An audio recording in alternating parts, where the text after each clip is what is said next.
সুপ্রিয় দর্শক, বহু প্রতীক্ষার পর আজ 26,000 চাকরি বাতিলের মামলার শুনানি হতে চলেছে সুপ্রিম কোর্টে। আর 26,000 চাকরি বাতিলের মামলা নিয়ে সুপ্রিম কোর্টে রাজ্য সরকার কি রিপোর্ট জমা দিতে চলেছে এবং সুপ্রিম কোর্টের প্রধান বিচারপতি সঞ্জীব খান্না কি পদক্ষেপ নিতে পারে, এই সম্পর্কিত 5টি গুরুত্বপূর্ণ আপডেট দর্শক আপনাদেরকে দেব। লোকসভা নির্বাচন চলাকালীন এই রাজ্যের 25 থেকে 26,000 চাকরি বাতিল হয়ে যায় দুর্নীতির কারণে। তারপর কলকাতা হাইকোর্টের সেই রায়কে চ্যালেঞ্জ করে সুপ্রিম কোর্টের দ্বারস্থ হয় রাজ্য সরকার। সুপ্রিম কোর্টের প্রাক্তন প্রধান বিচারপতি DY চন্দ্রচূড় কলকাতা হাইকোর্টের সেই রায়ে স্থগিতাদেশ দেয়। তারপর থেকে এই গুরুত্বপূর্ণ মামলার শুনানি সুপ্রিম কোর্টে বারবার পিছিয়ে যাচ্ছে। এই আবহে রাজ্য সরকার ইতিমধ্যেই সুপ্রিম কোর্টে তাদের আইনজীবী পরিবর্তন করেছে। রাজ্যের আইনজীবী সুপ্রিম কোর্টের প্রধান বিচারপতি সঞ্জীব খান্নার কাছে আবেদন করেছিল যে এটা একটি অত্যন্ত গুরুত্বপূর্ণ এবং জটিল মামলা, সেই জন্য এই মামলায় রাজ্য সরকারকে আরও কিছুদিন সময় দেওয়া হোক। কিন্তু সুপ্রিম কোর্টের প্রধান বিচারপতি সঞ্জীব খান্না পরিষ্কার জানিয়ে দিয়েছে যে কোনো জটিলতা নেই, আপনারা জটিলতা বৃদ্ধি করবেন না, এই মামলার দ্রুত নিষ্পত্তি হওয়ার প্রয়োজন রয়েছে।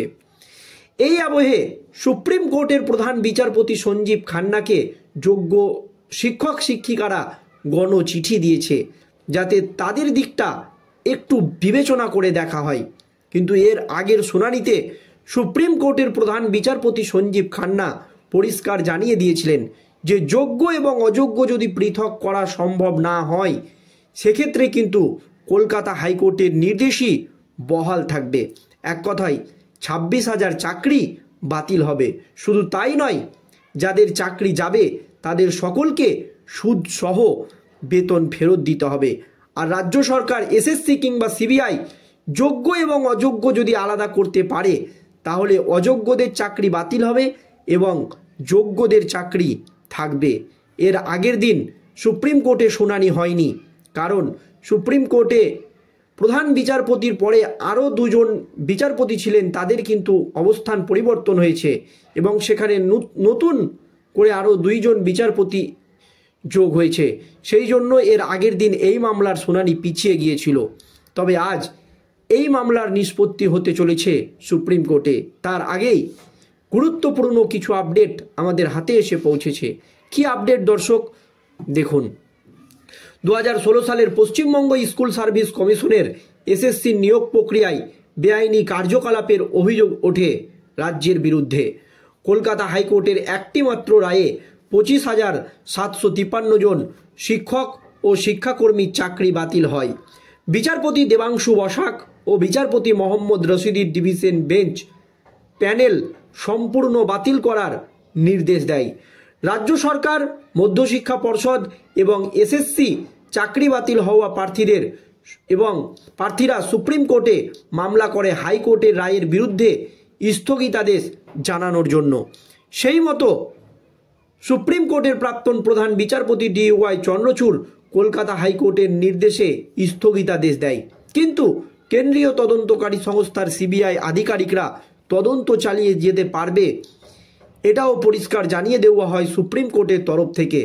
সুপ্রিম কোর্টের চূড়ান্ত সিদ্ধান্ত আজ কি হতে পারে দেখুন দর্শক।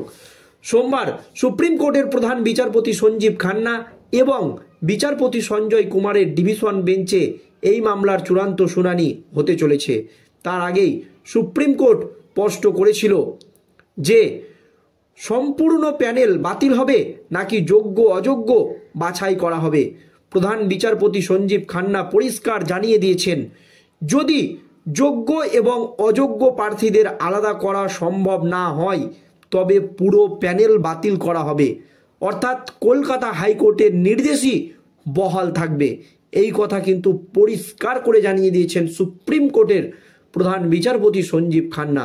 2 নম্বর, যোগ্য অযোগ্যর তালিকা, যেটা নিয়ে সবথেকে বেশি জটিলতা রয়েছে। SSC এবং কেন্দ্রীয় তদন্তকারী সংস্থার সিবিআই আধিকারিকরা কিংবা রাজ্য যোগ্য অযোগ্যদের প্রার্থী তালিকা কি জমা দিয়েছে সুপ্রিম কোর্টে, তা আজকের শুনানিতে গুরুত্বপূর্ণ ভূমিকা পালন করবে। রাজ্য কিংবা এসএসসি কিংবা সিবিআই কি যোগ্য অযোগ্যদের তালিকা সুপ্রিম কোর্টে আজ তুলে দিয়েছে? যদি দেয় তাহলে কিন্তু সেই তালিকা আজকের মামলা নিষ্পত্তিতে গুরুত্বপূর্ণ ভূমিকা পালন করবে, এমনটাই কিন্তু সূত্র মারফত খবর পাওয়া যাচ্ছে। তবে রাজ্য সরকার হলফনামা আকারে কিছু একটা দিয়েছে, সেটা যোগ্য এবং অযোগ্যদের যে লিস্টটি দেওয়া হয়েছে, আর লিস্ট দিলেও সেটা কতটুকু সত্য, সেটাতে কোনো কারচুপি আছে কিনা তা কিন্তু বিচারপতিরা খতিয়ে দেখবে। স্থগিতাদেশের ভবিষ্যৎ, এই আবহে সুপ্রিম কোর্টের এক প্রাক্তন প্রধান বিচারপতি ধনঞ্জয় যশবন্ত চন্দ্রচূড়ের বেঞ্চে আগে এই চাকরি বাতিলের নির্দেশ দেওয়ার উপর স্থগিতাদেশ দিয়েছিল। আজকের শুনানিতে এই স্থগিতাদেশ বহাল থাকবে নাকি নতুন সিদ্ধান্ত নেওয়া হবে তা নিয়ে কিন্তু উত্তেজনা রয়েছেই।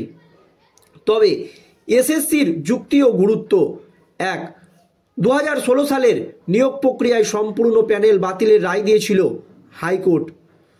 এসএসসি, রাজ্য কিংবা সিবিআই যদি যোগ্য অযোগ্যদের তালিকা না দিতে পারে তাহলে হাইকোর্টের সেই নির্দেশ বহাল থাকবে, এ কথা কিন্তু জানাচ্ছেন ওই বিশিষ্ট বিচারপতি। রাজ্যের আপিল, রাজ্য সরকার কি বিষয়ে আপিল করবে আজকে? রাজ্য সরকার এবং মধ্যশিক্ষা পর্ষদ হাইকোর্টের রায়কে চ্যালেঞ্জ করে সুপ্রিম কোর্টে গিয়েছিল। তাহলে রাজ্য কি যোগ্য অযোগ্যদের তালিকা আজ সুপ্রিম কোর্টে তুলে দিতে চলেছে? এই আবহে যোগ্য প্রার্থীদের ভবিষ্যৎ কি হতে পারে? যদি প্যানেল সম্পূর্ণ বাতিল হয় তবে যোগ্য প্রার্থীরাও চাকরি হারাবেন, যা তাদের ভবিষ্যৎকে প্রশ্নের মুখে ফেলবে। আর যদি রাজ্য এসএসসি কিংবা সিবিআই কেউ যোগ্য অযোগ্যদের প্রার্থী তালিকা সুপ্রিম কোর্টে তুলে দিতে পারে তাহলে অযোগ্যদের চাকরি বাতিল হবে এবং যোগ্যদের চাকরি থাকবে, অযোগ্যদের সুদসহ বেতন ফেরত দিতে হবে। আজকের রায়ের ভিত্তিতে এসএসসির চাকরি বাতিল হওয়া প্রার্থীরা পুনরায় তাদের চাকরি ফিরে পেতে পারেন অথবা পুরো প্যানেল বাতিল হয়ে যেতে পারে। রাজ্যের শিক্ষা ব্যবস্থার ওপর এর প্রভাব পড়তে বাধ্য। এসএসসি মামলার আজকের চূড়ান্ত ফয়সালা গোটা রাজ্যের নজর কাড়বে। সুপ্রিম কোর্টের এই রায় যোগ্যতার ভিত্তিতে বিচার প্রতিষ্ঠা করবে নাকি পুরো প্যানেলের বাতিলের পথে হাঁটবে তা আজই স্পষ্ট হয়ে যাবে বলে মত বিশেষজ্ঞ মহলের। দর্শক, এই নিয়ে আপনাদের মতামত অবশ্যই ভিডিওর কমেন্ট বক্সে জানাবেন। ধন্যবাদ।